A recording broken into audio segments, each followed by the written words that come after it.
Hey guys, welcome back to Fourth Wall Reactions. Today it's time for another episode of The Haunting of Hill House. This is episode 8 of season 1. I'm so close to the end, and I feel like I still know nothing. I feel like I have a lot of information. I feel like I have a lot of clues, but I still feel like I'm not close to figuring out what the hell is going on. Although they did end on Hugh, Dad, in the past saying that the red room has been closed, it's been locked, couldn't open it, and then they showed him literally with the door open and him running in. So, liar. Hopefully, get even more answers this time around. Let's check it out. Is that a problem? Possibly, possibly not. That and your age are all factors. Over 35, the situation becomes more difficult. We gotta talk. This is a guy who says, I don't see ghosts. Suicides can cluster in families, especially twins. The odds go up. He may not be planning to come home. That's why I'm scared for Luke. Where would he go? He could be anywhere. The house. He was picked up. We're really not going to tell them what we saw. Well, those are the two biggest deniers of the family. What do you mean, sweetheart? Of course you're safe with me. Mom. You okay? No. You know we separated. You didn't know that, probably. You know, I finally came to my senses and... what the hell, you stupid asshole? What are you, insane? So, you know, I came back, and from that moment on, we were on the same team. Yeah, and we still fought sometimes. And I love her today just as much as I did in the beginning. The kite in the line. I mean, it would be touching, except he had blood all over his shirt. From... Well, can we talk when I get back? How? You'll be back at the hotel. Okay. Turn off the porch light. I can't handle trick-or-treaters tonight. I love you. You guys have fun. I think I need to know exactly what was happening downstairs.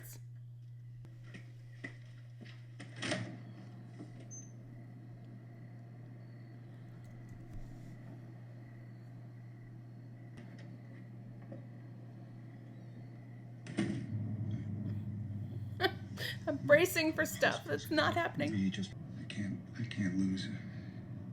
I can't lose anyone else. You know, and one day when you have children, you'll understand that. I'm never having children. That's a shame. Because your kids are the best thing in my life. You mean Aunt Janet's life? She's the one who raised your kids, didn't she? You don't know everything I did. I did to protect you. us. I know. Yeah, just like you protected Mom. Here we go. I saw the police. And we're off. Her skull cracked like a melon when she hit the desk. There was blood all over the library carpet. She was limping. She was bruised to hell, depressed out of her mind, unmedicated, untreated. It wasn't like that. I did my best because you have no idea. You threw us in a car, you left her there alone, and she threw herself off the goddamn staircase, and that was your best? Yeah, all right. Well, she should not have been left alone in the house. It wasn't the house. She was sick.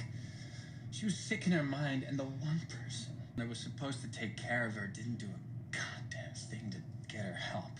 I miss my mom. I miss her too. She's with you every day. Certainly, this must have been Poppy's. Poppy Hill. She was insane. Yeah, she looks kind of wild. Okay. No, I mean clinically. So was he. They met in the mental institution. They fell in love in an asylum. Are they related to this family at all? Insanity is a running theme here.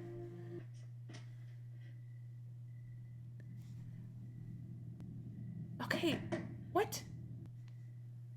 Who is that guy?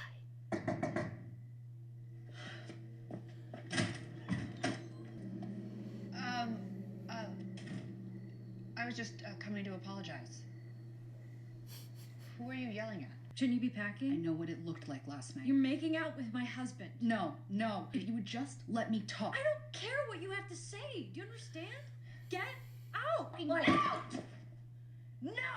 You do not just get to shove me up your... Did you just punch me in the boob? I believe he did. Yeah. If you kiss my husband, that's what you get.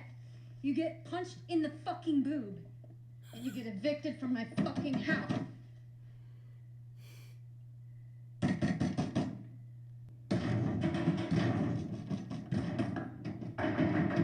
Oh my god, that's creepy.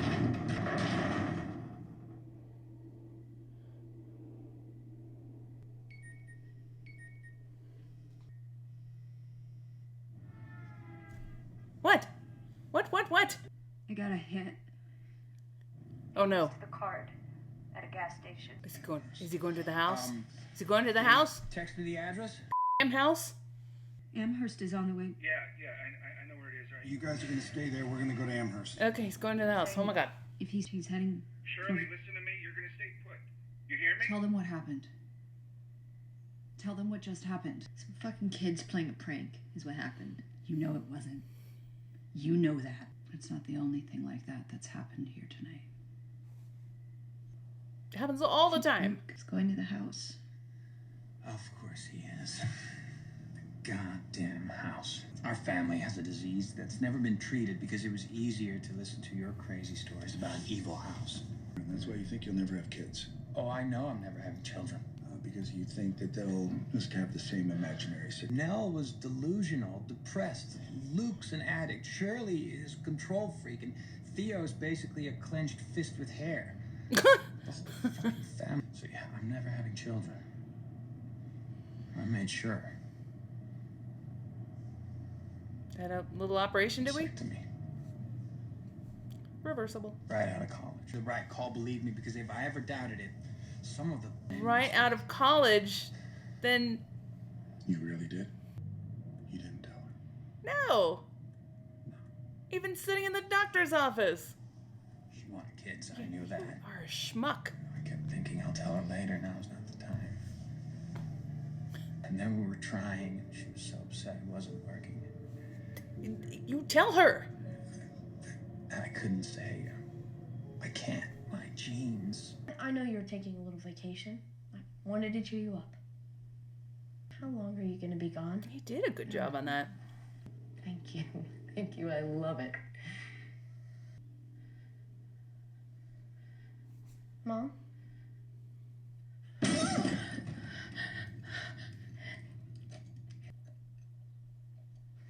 Why?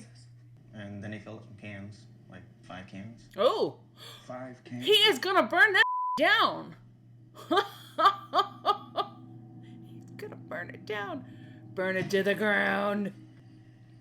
What are you doing? I'm driving. No. This is my rental.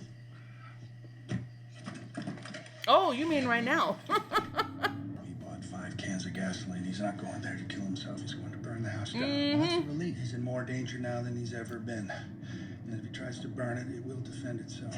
You really didn't hear a word I said. Yeah, I did. Now you're going to listen to me. I thought I could keep you kids safe if you didn't know, but for 20 years I've been holding the door closed because I knew there were monsters on the other side. Do you understand me? Okay, Not even a little. spill it. Our Spill it. family is like an unfinished meal to that house. That house is the most dangerous place in the world for all of us, but especially for you. For me? Yeah, you, because I read your book, and you are the last person that should ever step foot in that house because of what you wrote and how you wrote it. I know you saw a ghost. Yeah, chapter 19. You found the vanity in the game room. And you walked by the man repairing the clock, and then you saw your mother looking into the twins' room. She was not well. No, not her. The man repairing the clock. What about him? It was. You know what witness marks are. The clock hadn't been touched since the 60s. You hired a slew of workers toward the end. Not for that clock, I did. That man wasn't there. You probably just forgot. Yeah, you think you're writing about your crazy mom, your crazy brother, making scary faces in the treehouse. You see the marks, but you don't know how to read them. Ha! I never built you kids a treehouse. Oh! Oh! What? Luke was in there all the time. How would I even have the time to build you kids a goddamn treehouse? Maybe he was already there. There was no treehouse. And that house is the most dangerous place in the world for all of us. And that's why I told your sisters to stay put. You really think they will? Are they going? I think he's Mike now went there. The entire Kill himself. family is going. I'm trying to tell you. Forget I asked. You just don't know what I'm dealing with. We've all been dealing, and we somehow managed not to try to fuck each other's Hey, spouses. that's not what this was about. I touched Nell's body the night before. The fuck is wrong with you? Why don't you listen? I don't know. Because I'm telling you. I'm trying to tell I don't need to hear your excuses. I'm not or making your excuses. I bullshit. saw. Oh, God!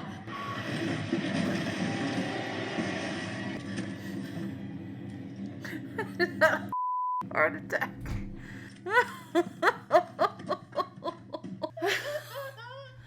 Are you okay? That was her. That was her. You see that, Shirley? Do you fucking believe that?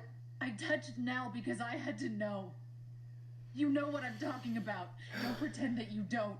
And I felt nothing. Just nothing. And I felt nothing, and so I drank, and nothing worked. I couldn't feel anything. Shirley, after I touched her skin, I couldn't feel anything. And I wondered if that's what she felt, and that's what Mom feels, and it's just numb and nothing and alone. I didn't see him. He was a light in the darkness. He was a life preserver in the ocean. I reached for him because I had to feel something. I'm so glad I did it, though. Because it worked. I felt shame, and I felt grief, and I felt scared. I felt so fucking scared that I was gonna lose the only sister that I had left. And I had to do it because it felt better than nothing. That thorough fucking shame was so much better than that horrible empty nothing. I am so sorry. I'm so sorry. Please, just please.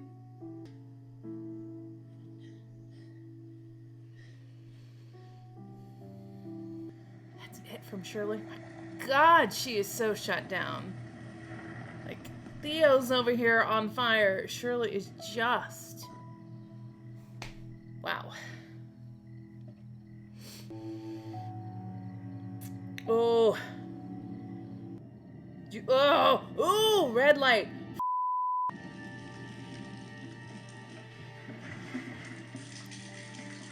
Is he gonna do it? Woo! Oh God, there's gonna be Hatman.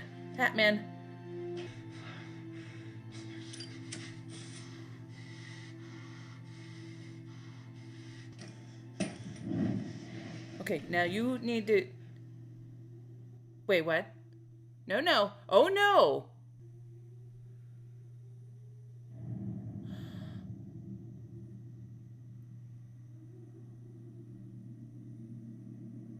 Oh.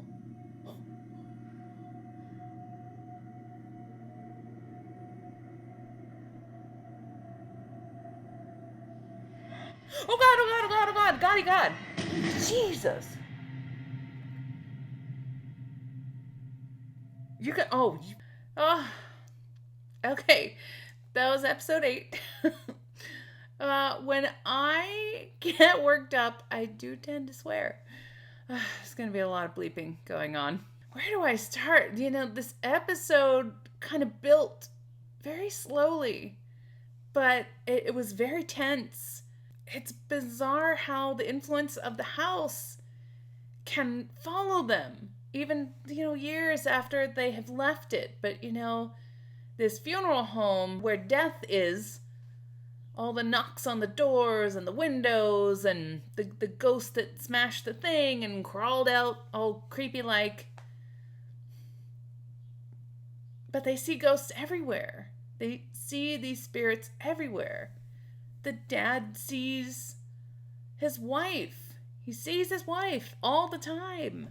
They really have made a credible argument for whether or not it's real, with just the pervasive mental illness that is in this family, and the fact that they're so also dysfunctional. You can be mentally ill without being completely dysfunctional in your relationships with people. Your mental illness may stand in the way of relationships with people, but it doesn't automatically mean that you are also dysfunctional. And these people, like the communication level and the honesty level, like the thing of Stephen lying about his vasectomy. Like, you're not some evil person if you don't want children. You are perfectly within your rights to not have children. That is a valid life choice. However, you don't lie to your spouse who wants kids. And certainly, like, maybe if you are not forthcoming in the beginning, like, to go through the fertility clinic and have to sit there and do all the tests and blah, blah, blah, to still not say anything? I completely understand why the marriage absolutely fell apart. Yeah, if I were her, yes, I would be, like, it's not the not having kids, it's the lying. Oh my God. Stephen. But what I really loved about Stephen's story this time, I know he's on about the mental illness and everything, and we have been shown, the viewers, we have been shown that he also sees ghosts all the time. He just writes it off as, I must be struggling, I must have mental illness, or whatever. But I love that story about, the witness marks and the clock. It's like, you expect him to say, oh, that the part of that story that was mom talking to the non-existent twins. Of course, you're safe with me. No, the ghost he saw was someone, allegedly or not, servicing this clock. But I love that story. That was cool. Because it's just so, this innocuous thing. All the ghosts that we have seen in episodes prior and in this one have been, these rotted people, angry people, blah. And here's like this old ghost fixing a clock. So I love that. I loved all that. And I really loved the comparison in the car, because I know that Stephen and Shirley are not twins, but I kind of group them together as if they were, because of all the kids, I've always said that Nell and Luke are the ones that are most, they're most receptive to these. Like, they were really seeing some hard and fast visions. And both Cheryl and Stephen are, it's kind of fleeting, but they write it off. I mean, they're both like these big-ass deniers. And then I love the fact that you have these two different car scenes with the believers of what is going on, and then the non-believers, and them sort of having their say, getting to say their piece. And it was a very powerful scene with Theo. Obviously great acting, but also really great writing, and just tying all of those pieces together of what she saw that so terrified her when, she touched Nell, and what the hell was happening in the closet. Yeah. And again, just this juxtaposition of, somebody that just everything just bounces right off. Well, not bounces right off, but she just walls. And Theo is so just like this big old receptor of everything, just having that contrast, and then comparing it to the other one in the car, the other scene in the car. I just it's really great writing. I love it. The scene in the car. Oh my God. Heart attack. That was one of the biggest jump scares I've ever had in this show. But I think at this point we can say, whether or not there is some mental illness involved, these things are real. It was so creepy what he said about this family being an unfinished meal. The fact that Luke, after 5 cans of gasoline, all in one spot, essentially, still could not set fire to this house. And then the ghost behind him, grabbing him. This is not, like, he was not making that up. I was expecting Bowler Hat Man. But he was not making this up. This is not a mental illness from them. This is, yeah, I mean, I feel like the last 2 episodes of this show are going to be like this poor family, like, squaring off against the house. And I don't know if Luke is dead or... I really wish I had time to watch the next one. I need to find out if Luke is just injured. Is he just, I don't know. I'm hoping for the best, but he might be dead. He literally might be dead. Although I don't know what the coroner's office would say. Unless he actually did set fire to the house and didn't leave. And to him, it looked like the fire went out and then all that other stuff happened. What it may look like externally is that he doused the house in gasoline, set it on fire, and then he died in it. I need to get to the next episode to see this, so. I have many questions still, but I feel like more answers are coming and that, like, I'm gonna have some clarity soon. I'm very excited about that. Alright guys, that's it for me today. Thanks so much for watching this one with me. If you enjoyed the reaction, please feel free to give it a like, a share, and a subscribe. Full reactions are on Patreon, and be sure to join me for the next episode. Alright, thanks guys. Bye.